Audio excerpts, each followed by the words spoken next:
What's up, bookworms? This is Megan coming at you with another Cantina conversation. Today's episode features a chat with K.A. Linde. We're talking about her book, The Wren in the Holly Library. That book is available now. Such a fun chat. I really enjoyed getting to know Michaela as she talked about her experience switching in between her contemporary romance versus fantasy romance and everything in between, and how her writing journey has gone throughout the years, and also what we can expect in the next story in the sequel. And so, but either way, I'll let you guys get to it. Here is K.A. Linde. So today we've got K.A. Linde. We're talking about The Wren in the Holly Library. That book is available now. Thank you so much for joining me today. I really enjoyed this story and the integration of the mythology and your characters, and I really enjoyed the urban fantasy, like monsters and criminal activity and the politics of it all. And we're Yeah. gonna get into it. So I'm excited to dig in a little bit deeper today. Yeah. Thanks so much for having me. I'm glad to be here. Always glad to talk about this book forever.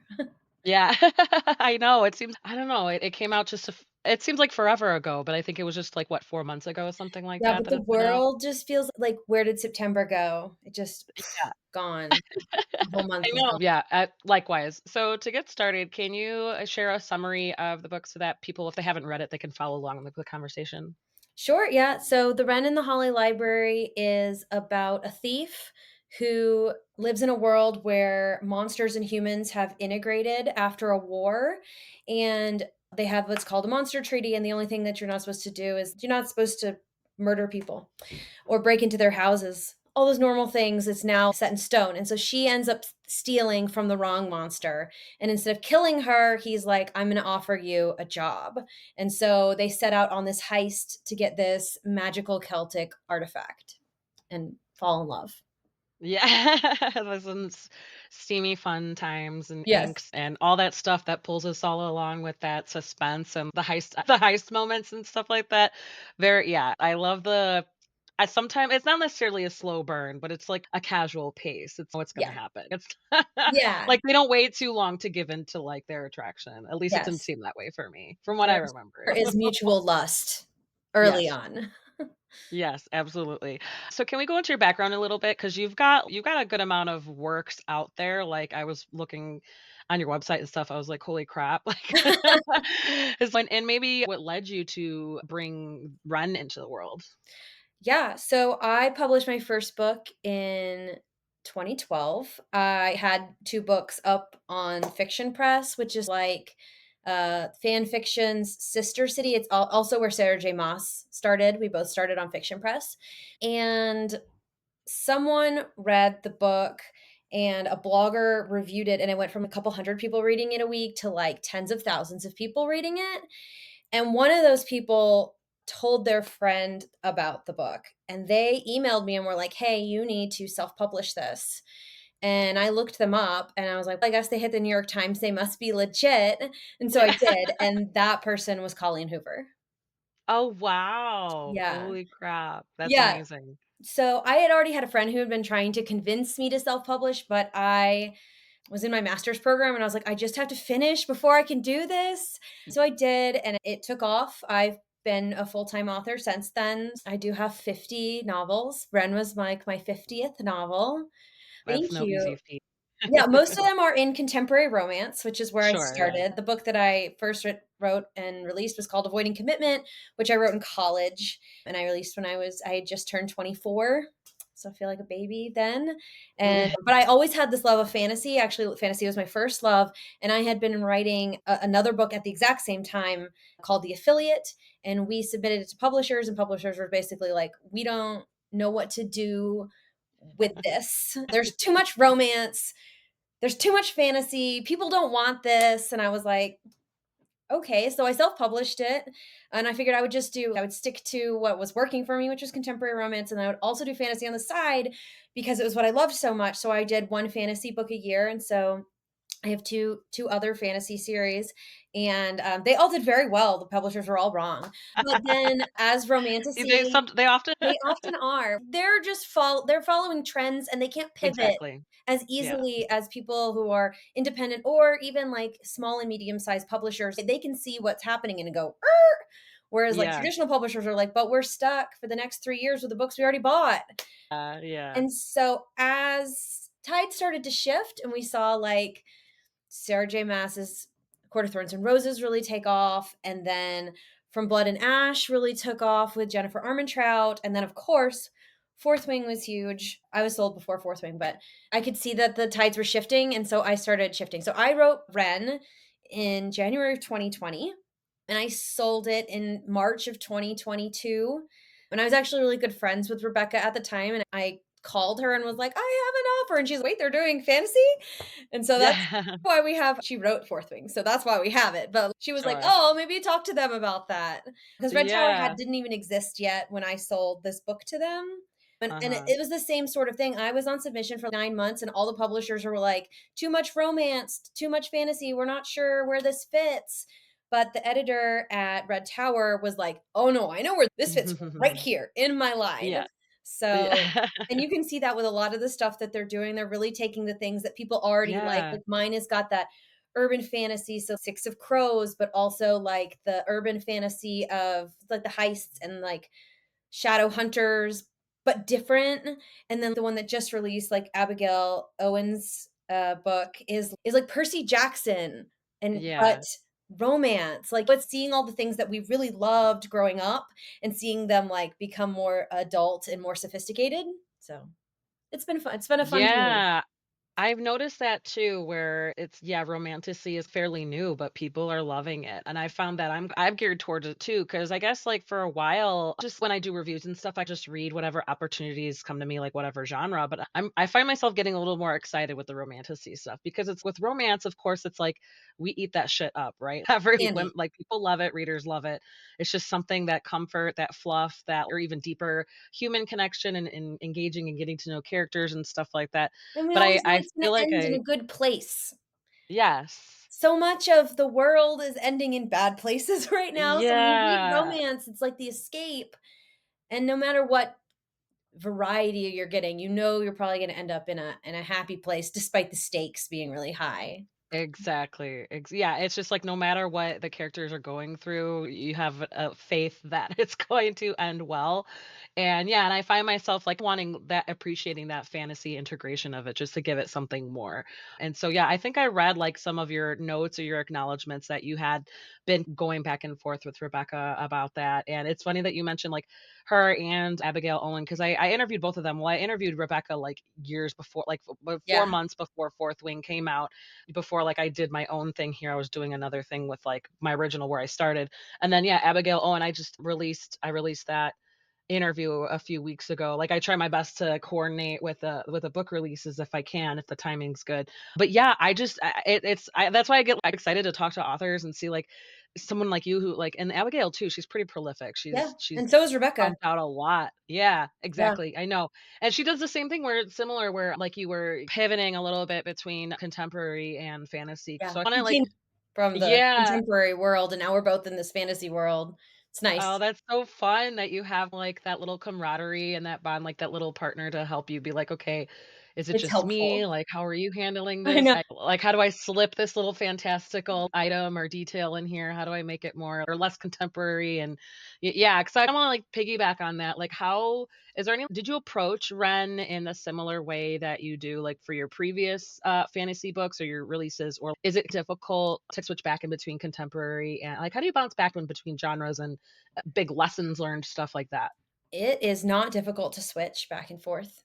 Yeah, I know a lot of Mm, people think it would be because they're so different, but I think because I've been writing contemporary romance my whole life. I wrote my first book at 14, and it was like a Gossip Girl series set in Malibu.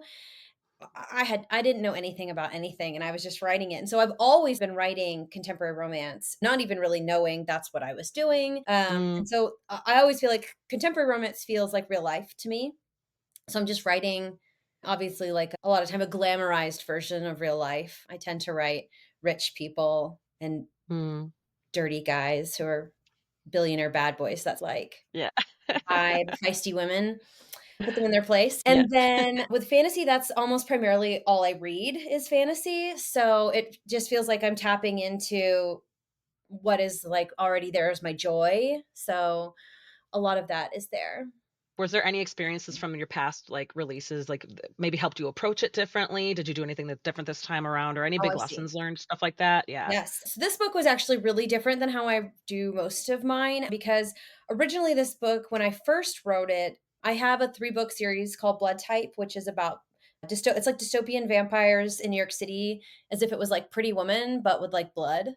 Yeah. And I sold those to Random House in 2017 and they came out. And because they don't know what to do with romance at the time, it did really well and then fizzled. And Graves, the main character in the Wren and the Holly Library, actually shows up in the 3rd book of the Blood Type series. And so I always knew I wanted to write him. And it wasn't until I like went to Ireland and I heard this story about someone stealing from Lawrence O'Toole's heart from the Christchurch Cathedral that I was like, I know who his person is now. I need a thief and I need her stealing from him when we are. So I have his library. And I knew all along that I wanted that to be the story. But in the original iteration, just gone through many drafts, it was like Mm, almost a spin-off of that original series, and it's okay. not now. It's been, like, completely obviously, the character's still in that series, but it's not it's clearly it would be the same as if that book was set in the '50s and this is set in the present time. Sure, they're Okay. connected, but there's a whole monster war between the 2, so they're not the same. And so I really pulled it away and I gave it this whole new history. And so that was there was a lot of times when I'm writing, I write the story and every all the world building and everything happens at once. And with this story, it was like I had the plot and the story, and that has never changed. And then I've just layered in more politics, more backstory, more mythology. I pulled from where it was at the back and I brought it up more forward. And then I've moved things around. So while the plot has stayed exactly the same, it's like everything else around it has changed. So this one was definitely a different one. I would definitely say a more difficult book to write than a lot of Mm, the other mm. ones. I think because Well, after a while, you gotta keep challenging yourself. It's just you gotta find something. it made me a better writer because I wrote the 2nd book. I finished it last month, the first draft. And I can really tell already that writing that, I was a much stronger writer between when I first wrote Ren and where I am now, that, like, the story, just like the way it flowed and the way I was thinking while I was writing was much more developed.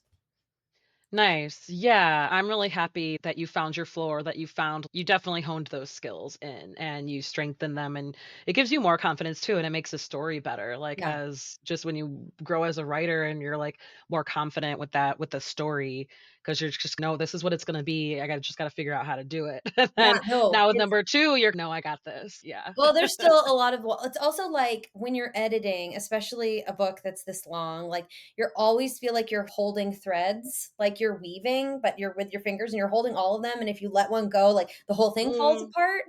And instead of holding all of those threads while editing, I felt like I was holding them all while I was writing, which mm, was overwhelming yeah. and like worried that I was gonna like mess something up while I was writing. But also it was really exciting because I actually knew what all the threads were to begin with.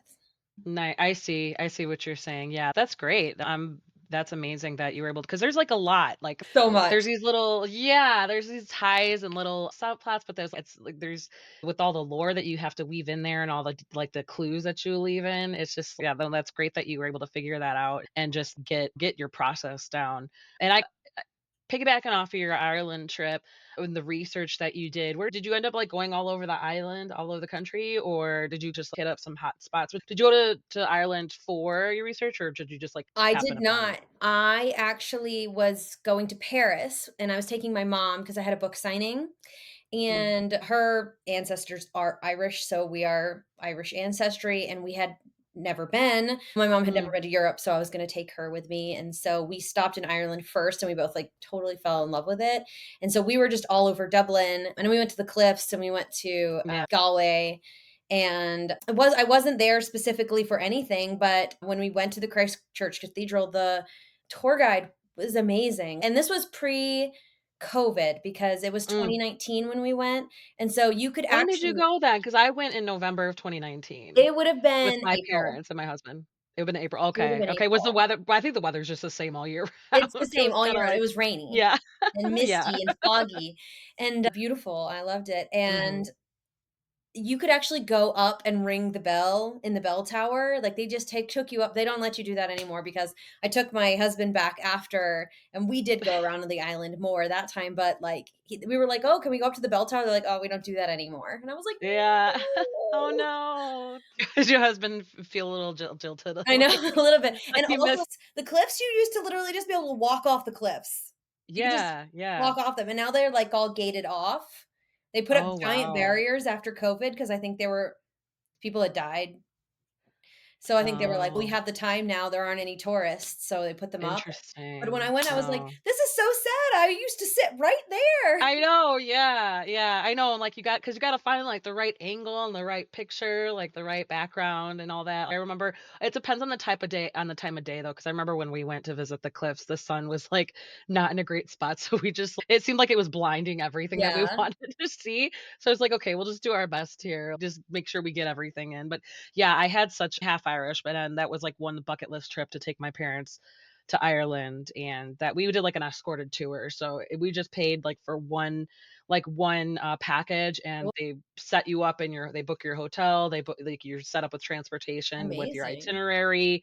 You just have to be on the bus on time and they take you wherever you have to go that day for with the group. And it was yeah, it was fun because like I did a similar tour with my husband's family for Italy, but that was like a 2-week long thing. It was like because Cool. Italy's just so much there. There There's so is. much, and it was, like, such a jam-packed day where our wake-up call was, like, at 6:30, and when we went to Ireland, our wake-up call was, like, an hour later. We're like, "Oh, no, this is great." Right. We don't have to wake up so early because it's you can I think it takes, like, from one end of the island to the other, it's, like, a 4 or 5-hour drive, I think. Yeah, It's you could do a day trip to the cliffs and come back to Dublin for dinner and easily, everything. easily. Yeah, It's so small yeah, comparatively. I love yeah. it. When I went back with my husband, we did another tour, and we went to, like, Kilkenny and down to the Wicklow Mountains, and I'm, like, obsessed with that area. It's so beautiful.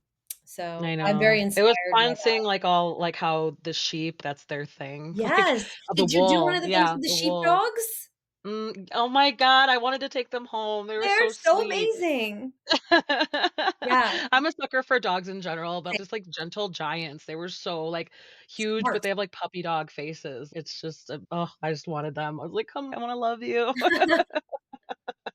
Other than research, like, with your Irish mythology, did you have to tap it like, research for other things? I don't know, because it's set in New York City or, like, monsters or, like, criminal, political aspects you put in there. Was there anything that kind of fascinating that you learned that you wanted to make sure that everything was, like, clear and authentic or just clear some things up for your writing? Yeah, so I went to New York a couple times while I was writing and editing it, and actually, right before Red Tower bought it, I went back to New York for a week with my husband, and we walked or took the subway to every single place in the book so that I could take pictures and videos and get the feeling down, and then I came home and I, like, re-edited the whole book to make it feel, like, very authentic to the point that my editor did not know until we were publishing it that I didn't live in New York.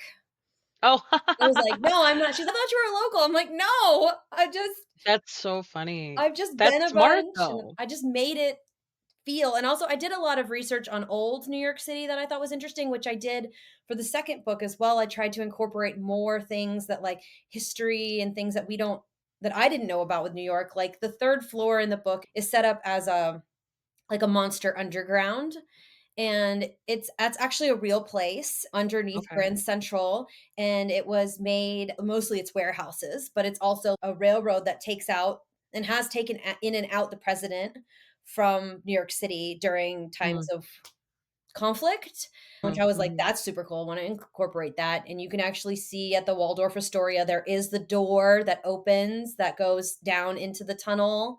All of that is true, So and I cool. named so there's a werewolf gang, that's the Dreadlords, and it's called their residence is called Five Points, and I actually named that after the Irish gang from the '20s in New York City, which is the Five Points gang was an Irish gang. So I thought that was like a good callback to that sort of mentality, especially because like gangs are in the book a lot. But I didn't do a whole lot Yeah, of research on the politics or anything, just because sure.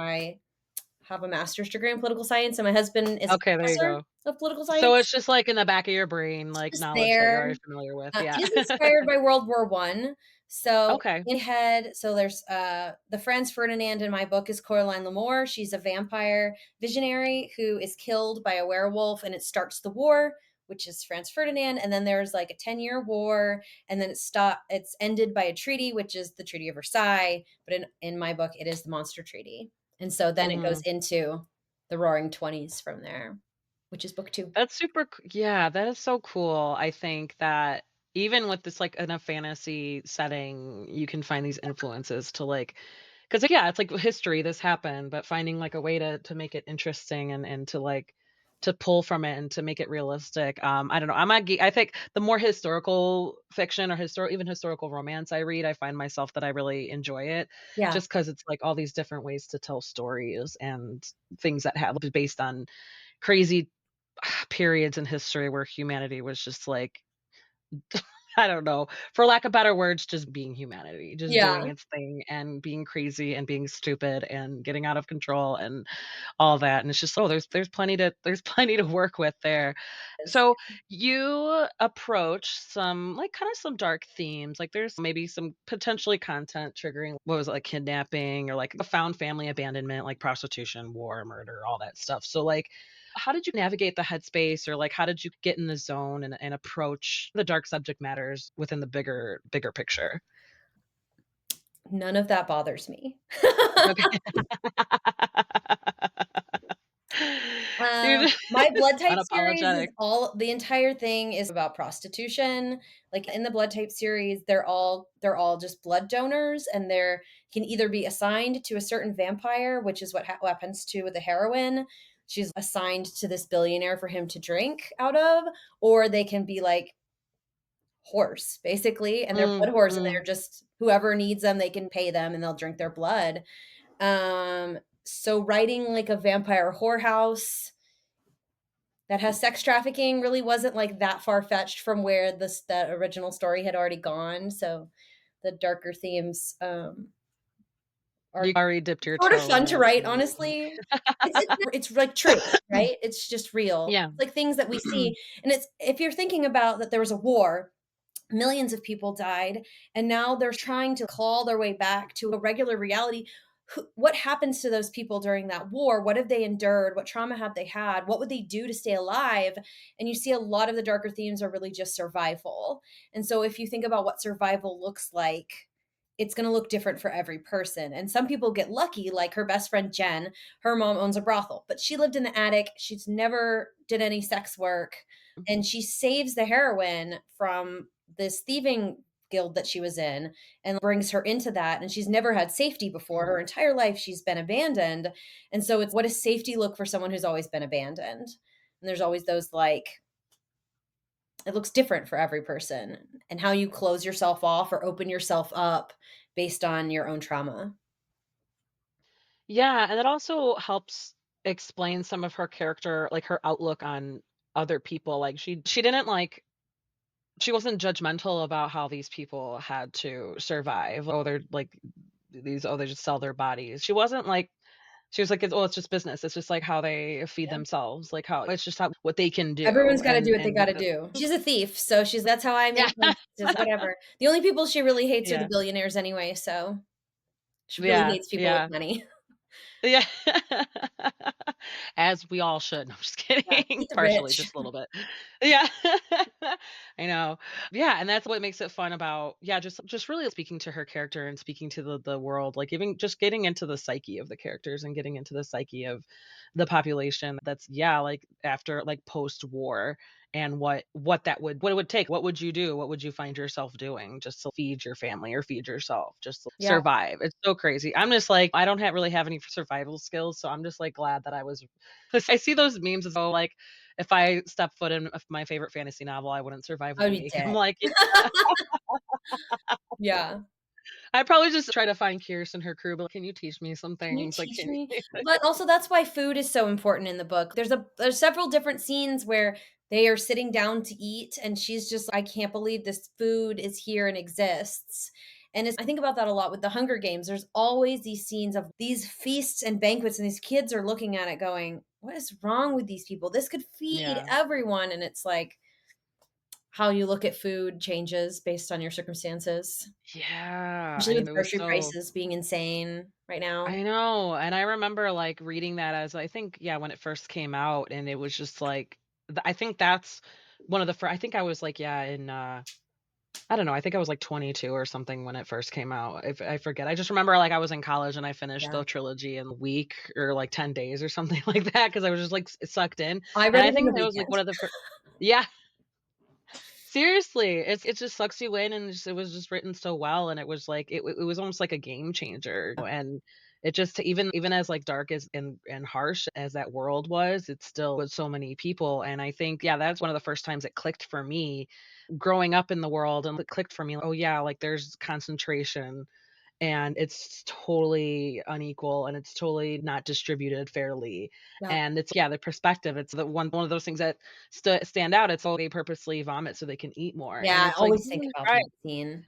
Yeah, it's but that's yeah, that's such a good point that you're making, that perspective on food changes, or just in resources in general, you look at it differently where you have to ration, and you have to, like, almost hoard a little bit because you Yeah, don't know whereas, like, I'm no I don't know, because right now where I'm at, I'm like, I just like because I have 2 kids, like, oh, 2, because I'm like, I'm just all stuff, just all this stuff here as I'm, like, collecting hardcover books, I'm like but it's organized and it's pretty, but it's I don't know, my husband, he'll keep a box if it's good. Like, he'll keep a box, like a Loot Crate box, because it looks cool, and I'm like, "Honey, you have 12 of these. Can we find" we have a modest-sized house, so it's not like we have a whole lot of space, and I'm just like, "Okay, do we need this? Do we need that?" And I'm like, "Here." I'm getting to the point where I'm, like, ready to throw my kids' toys away because it's just, "Are you guys done with this now? I haven't seen you touch this in, like, a month and a half. Can we" So, yeah, it just makes me think about that. I would think I would be horrible, or maybe I would learn. Maybe I would learn, but I think I would be horrible if I had, like, a ration, because 'cause I'd be like, "No, just fucking get rid of all of this shit." Like,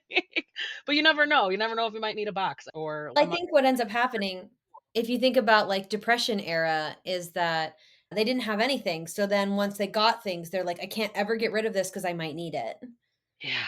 I think there Yeah, was some and of that makes that so much during sense. COVID, is there's no toilet paper, so now I have a closet of toilet paper, and what I have to always have this closet because what if it happens again? It's like a panic, anxiety, fear, trauma circle.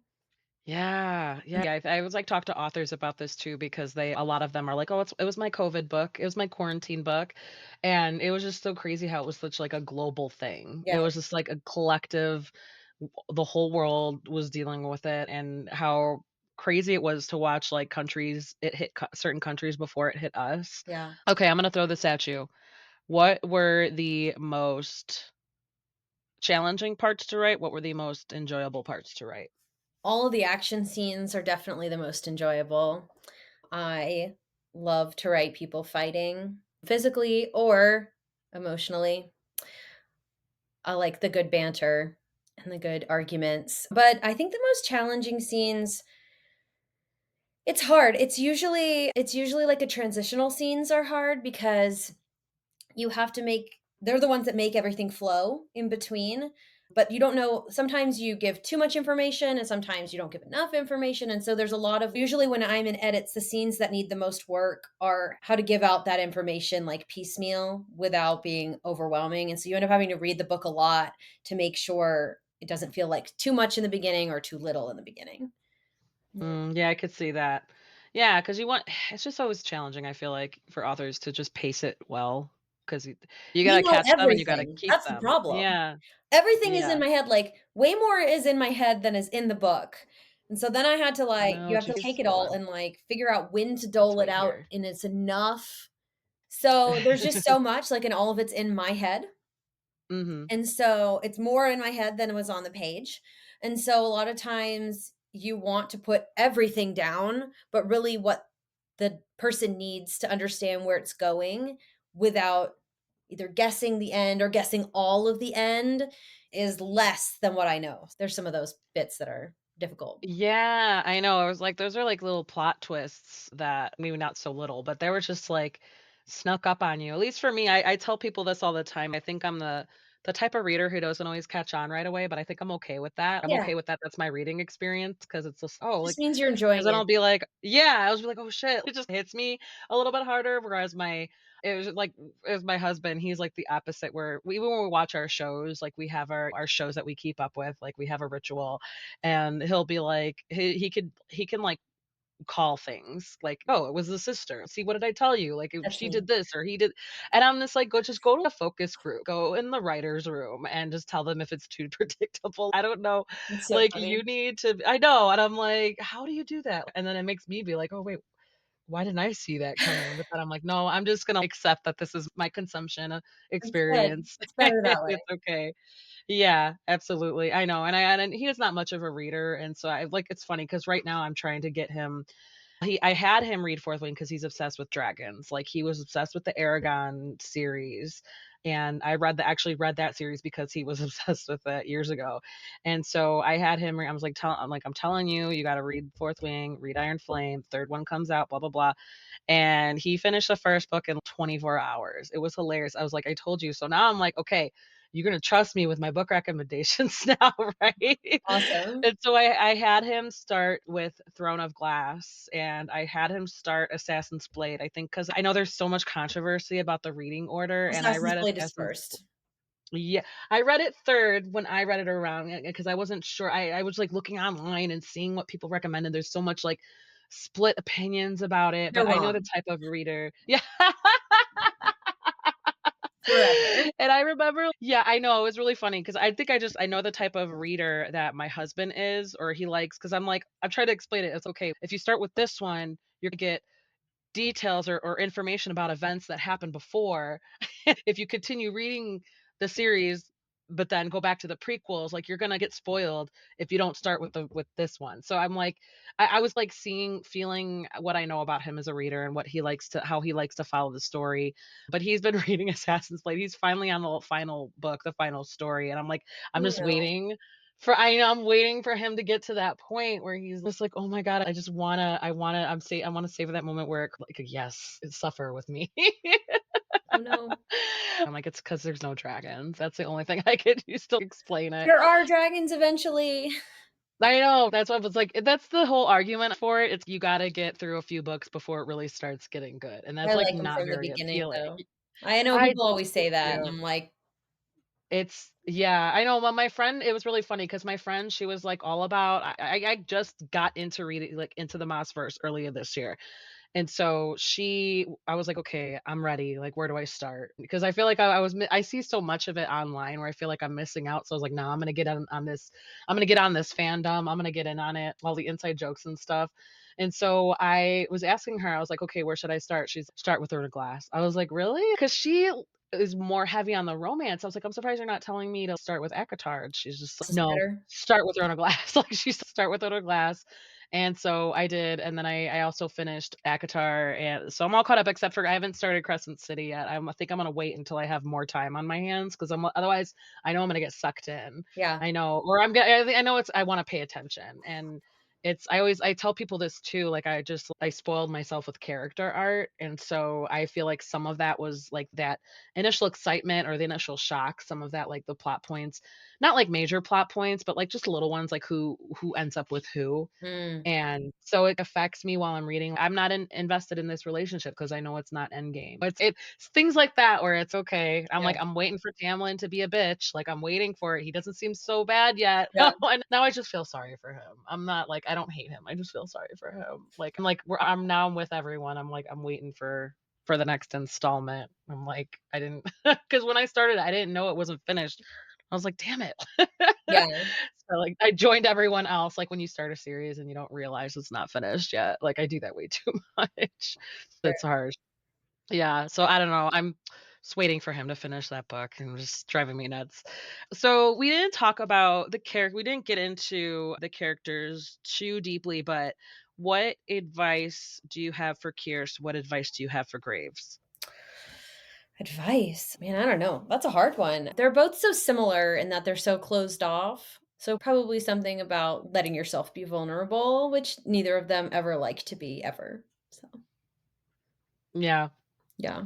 I can see that for sure, 'cause they don't like yeah, 'cause it's like with that dynamic, that is funny because she, like he's perplexed by her, and, we wanna be spoiler free because he, like, doesn't he can't quite pin her down for reasons, For a reason. and she's and she's just, a little snarky, a little, like she's just like, "What? Yep. And what, fool? What do you" yeah. Yep.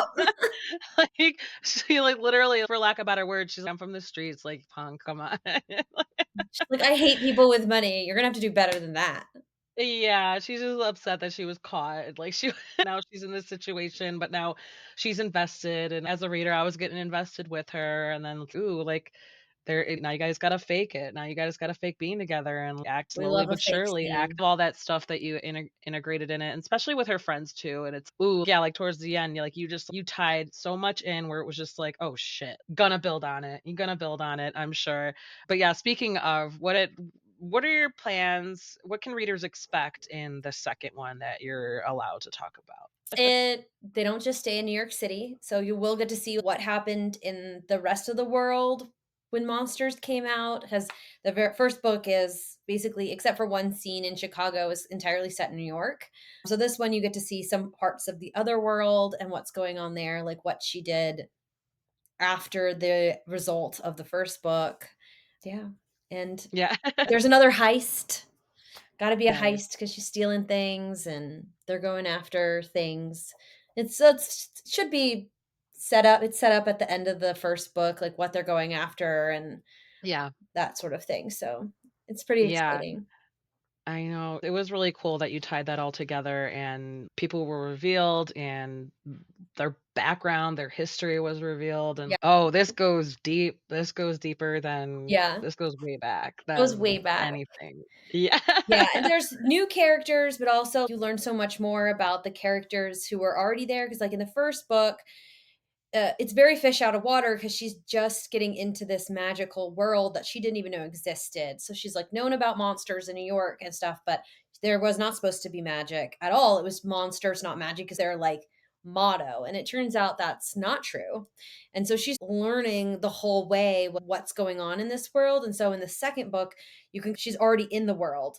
She's done her own research now and she's coming back with, I know things now. I'm not completely out of it. So there's some of that. And plus all sorts of new characters who I'm so obsessed with. I can't wait. Nice. Yeah. Nice. So then I if my memory serves me right, so then the monsters didn't just only show up in New York. They showed up like everywhere. Right. Yeah, Yeah. okay, oh my god, that'll be fun. Yeah. That'll be fun to get into, be like, how yeah, how did other countries deal with that? Yeah. Yeah. Oh god, that's wild. Oh, I can't wait, I can't wait. So, KA Lindy, where can we find you online and on social media? I'm on Facebook and Instagram and TikTok at author K.A. Lindy. Perfect. Linde. Perfect. Yes, absolutely. So, The Wren and the Holly Library, that book is available now. Thank you so much for your time and for your fun answers and for letting me ramble on about all your cool shit that you got going on Of course. and this story. And yeah, if and when you're able to, I can't wait for number two to come out. And if you ever want to chat again, I'd be happy to welcome you back. Definitely, I can tell you that the book is The Robin on the Oak Throne, and it's coming June 17th, 2025. Perfect. Oh, that's exciting. This seems so far away though, I but that's know. exciting. I know. It'll get here quicker than you think. Yeah. And there you go. That was K.A. Lindy talking about her book, The Wren in the Holly Library. That book is available now. Check out the show notes where you can find links on where to find K.A. Lindy on her social media, on her website, and links where you could purchase the book. While you're searching on social media, please find Cantina Book Club, give me a like and a follow, subscribe to the YouTube channel, and also on your favorite podcast players, wherever you get your podcasts. Rate, review, subscribe. If you need book recommendations, check out cantinabookclub.com. I'm always posting a review somewhere. And also on TikTok, where you can find little clips of these interviews. And also, if you are seeing and reading books that you really like, go ahead and, if you can, go on Amazon and Goodreads and give the author a like and a follow and a rating and a review. It really does help the authors out so that they can keep pumping out work that you like. And as always, thank you guys so much for listening.